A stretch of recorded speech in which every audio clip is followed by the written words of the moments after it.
Hi folks, Joe Stagner from Microsoft here, and in this video I'm going to show you how to configure your development environment for building ASP.NET Ajax applications when targeting the 2.0 version of the .NET framework. Now, if you're targeting 3.5 or above, then you don't need to do anything special because the Ajax extensions are already built into the .NET framework. All you need to do is, if you want to use the Ajax Control Toolkit, you need to install that. But for those of you that are still targeting the 2.0 version of the .NET framework, there are a couple of extra steps to get up and running in your development of Ajax applications using ASP.NET. So, let's hop over to Visual Studio, and the first thing that I want to show you is we're going to create a website, but if you don't have these website options available in your recent projects tabs, it's probably because when you install Visual Studio, you use the general configuration settings. So if you want to get these website options because you're doing a lot of website development, there's a way you can do it after you've already installed Visual Studio, and that is to go to Tools, Import and Export Settings, reset all settings. You can save the current settings if you want to, and then choose Web Development Settings as opposed to General Development Settings or Visual Basic Development Settings. And once you do that and click Finish, it'll rebuild the settings and configure them for web applications development. You don't lose any functionality. It just gives you some of these features that are of particular interest to folks that are most often using Visual Studio for web development. So once we've done that, let's go ahead and create a website. And the first thing that we'll see here is in the new website dialog from Visual Studio, there's now this drop-down box that allows us to choose which version of the .NET framework we want to target for this application we're about to create. Now, if we choose .NET 3.5, that's what we're going to do, and we'll see what the IDE looks like as it pertains to Ajax. So I'm creating this website targeting the 3.5 version of the .NET framework. And you can see here that the Ajax Extensions Toolbox tab is visible by default because we selected 3.5, and the Ajax extensions are built into the 3.5 version of the framework. However, if we installed 2.0, we wouldn't see these. And in fact, let's go here into our web project and change the settings so that we target the 2.0 version of the framework and see what Visual Studio does relative to this toolbox item. So I'm going to right-click on the project, not the solution, choose Property Pages down towards the bottom of the menu, and then over on the left I'm going to click Build and choose the target framework and set it to .NET Framework 2.0. Now when I click OK, watch what happens over on the left-hand side of the screen. Notice that the Ajax extensions disappear completely, and that's because we haven't installed them on this machine, and they're not included in the 2.0 version of the framework. Visual Studio is smart enough to help us not try and mix and match versioning where those mixing and matching won't work. So I'm going to close Visual Studio. Now I'm going to hop over into Visual Web Developer, and we'll see that the experience here is just a little bit different. So here I'm going to say create a website, and by the way, this website option here in the recent projects dialog, you can configure that if you don't have it as well automatically by going into the same thing, Tools, Options, and Import Export Settings. By the way, you won't see this project unless you're running the SP1 version of Visual Web Developer. And if you updated, so you had Visual Web Developer 2008 installed, and then you later installed the SP1 service pack, but you still don't see these project items here, then you need to go into Tools, Options, Tools, Import Export Settings, reset all settings, and then once you do that, you'll see the project options as well. So let's go ahead and create a new website here in Visual Web Developer. Now you'll notice that that drop-down list is conspicuously absent to let us choose which version of the .NET framework that we want to target this web application against. But don't worry, we can still target 2.0 from Visual Web Developer 2008 if we want to, and we can do that in the following way. So notice that by default it says we're going to create a blank ASP.NET website targeting the .NET Framework 3.5. I'm going to say OK, and we're going to create this project, but then I'm going to right-click on the project, choose Properties page, Build, and set the .NET Framework. Now, before I do this, I want to point out over here on the left in Visual Web Developer that the Ajax Extensions tool tab is visible because when we first create a project in Visual Web Developer 2008, it automatically targets the 3.5 version of the framework. If I change this to target the 2.0 version of the framework and then click OK, you'll notice that the Ajax Extensions tab goes away. Okay, so now that we understand the Visual Studio and Visual Web Developer versioning differences, now we need to download and install the various pieces of technology that we're going to need to build ASP.NET 2.0 Ajax applications. So, point your browser at www.asp.net and click on the Ajax link at the top. And then, when you get to the Ajax page, click on the Downloads button. Then scroll down. We don't want the 3.5 versions. What we want here is this box here that says ASP.NET Ajax Downloads for ASP.NET 2.0.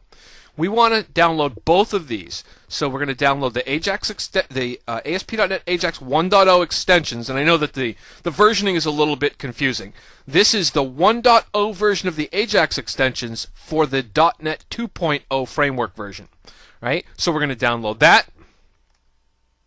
Then we're also going to download the Ajax Visual Studio 2008 templates. Now the reason that we need to do this is that if we're targeting the 3.5 version of the framework, we don't have to create an assembly reference to the Ajax extensions because they're already built into the framework version.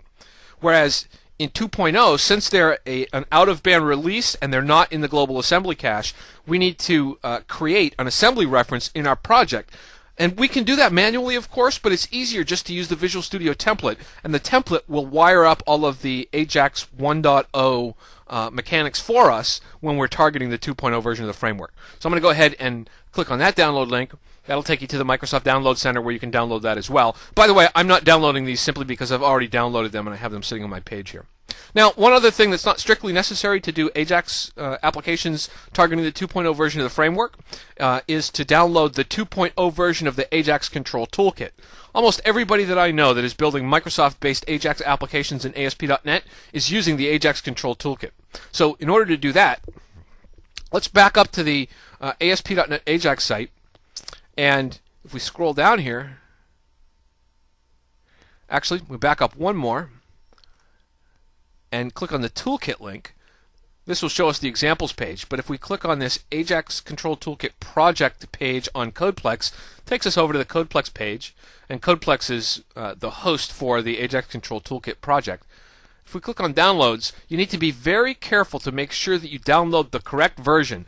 We don't want this 3.0 version. If you scroll down a little bit and see this note says the current version of the Ajax Control Toolkit is not compatible with ASP.NET 2.0. The latest version that is compatible can be found here, and it's build number 2229. So if I click on that 2229 link, it'll take us over here. Now you also need to be careful here. Make sure that you download this first one. Right? So this is the one that targets the 2.0 version of the framework. Now this version 2229, there are also builds here for the 3.5 version of the framework. We don't want to use that. We want to use the builds that are targeted at the 2.0 version of the framework. And I've already downloaded one of those as well. So now that we've downloaded all of the pieces, we've downloaded the Ajax extensions for ASP.NET 2.0, we've downloaded the Visual Studio 2008 templates, and we've downloaded the Ajax Control Toolkit for ASP.NET 2.0. Now we can go ahead and run the installers so that we can get started building these Ajax applications for 2.0.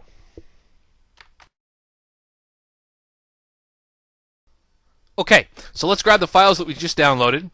First is the Ajax extensions, so let's go ahead and run the installer. Accept the license terms. Next. And this will take a moment. There's because I'm running Windows Vista, I'm likely to get a UAC access dialog, but there we go. So I'll just grant permissions. We'll go ahead and run the installer. This will take just a moment, and then we'll be ready to move on and install the Visual Studio templates. So we don't need to see the release notes.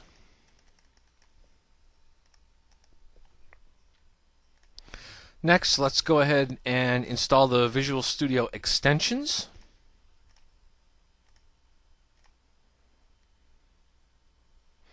And while that installer is running, I'm going to expand the version of the toolkit that we just downloaded.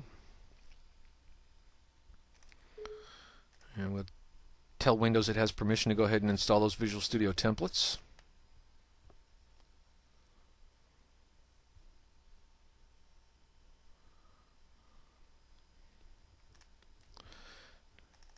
Now, here's the version of the toolkit. A couple things we want to do here while the Visual Studio templates are continuing to install. The first thing I want to do is Ajax Control Toolkit is the name of the folder, but I want to add a 2.0 just because I do work for both 3.5 and 2.0 in the same machine. In Visual Studio 2008 is very happy to do that, but I want to be able to make sure that I'm keeping track of which versions I'm using. So I'm going to rename the toolkit version to be 2.0.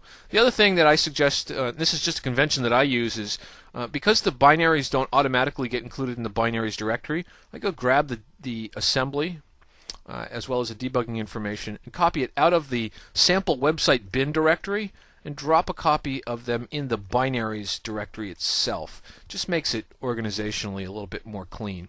Now, the ASP.NET AJAX extensions for 2.0 get installed in Program Files, Microsoft ASP.NET. Right, so you can see both the ASP.NET AJAX extensions as well as the templates for Visual Studio get installed here. So I'm also going to add the AJAX Control Toolkit in this location as well. So this will take a moment to copy, and as soon as things are done, we'll be ready to fire up Visual Studio and start building ASP.NET 2.0 applications after, of course, we install the Toolbox tab for the ASP.NET AJAX Control Toolkit. We're finished there. Okay, now we're ready to go into Visual Studio and start building an ASP.NET 2.0 AJAX application. So let's go ahead and create another website. You'll notice now that there is an AJAX 1.0 enabled ASP.NET 2.0 website template. Now, we could just choose a regular ASP.NET website template, but if we were to do that, we'd have to add the assembly references for the AJAX extensions ourselves. So I'm just going to choose the AJAX enabled ASP.NET 2.0 website template and go ahead and create that website. And notice that there's a script manager automatically on the page for us. Now, you can see here that even though we're a 2.0 version of the framework, which is our target, so if we go here, you can see that we're automatically set up to target the 2.0 version of the framework. The AJAX Extensions tool tab is there. Now, I'm going to use the AJAX Control Toolkit, so I'm going to say ACT for 2.0. And now I can go ahead and right-click, say Choose Items. And then all I'll have to do, once this comes up, it takes a couple of minutes for this Choose Items dialog to come up because it needs to inspect the global assembly cache, and it will show entries for all of the instantiatable objects that are in the global assembly cache. So it takes a couple of minutes for this to happen. Now, as it happens, the AJAX Control Toolkit doesn't go in the global assembly cache. So instead of choosing one of these .NET Framework components, I'm going to choose Browse, and then we're going to go out to our computer, into Program Files, find that Microsoft ASP.NET directory, and the AJAX Control Toolkit 2.0 directory that we created. Remember, we put a version of the AJAX Control Toolkit assembly in the binaries folder. So I'm just going to select that, choose OK, and now all of those AJAX Control Toolkit controls are in here as well. And I'm just going to align them up with the AJAX extensions. And here we can just build a very quick test. So let's look at the AJAX extensions, grab an update panel. Inside the update panel, I'm going to need a content template, of course. And then I'm just going to build sort of my quintessential demonstration application where I put a text box, a line break, a button, and then generate a event handler for the button, where we can say text box 1 dot text equal now.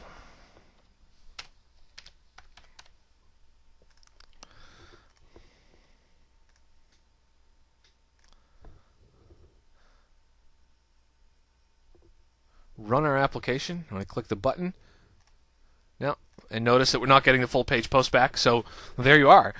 We've just configured Visual Studio to work with the 2.0 version of the framework of the .NET framework using ASP.NET AJAX 1.0 by including both the AJAX extensions as well as the Visual Studio project templates and the AJAX Control Toolkit for ASP.NET 2.0.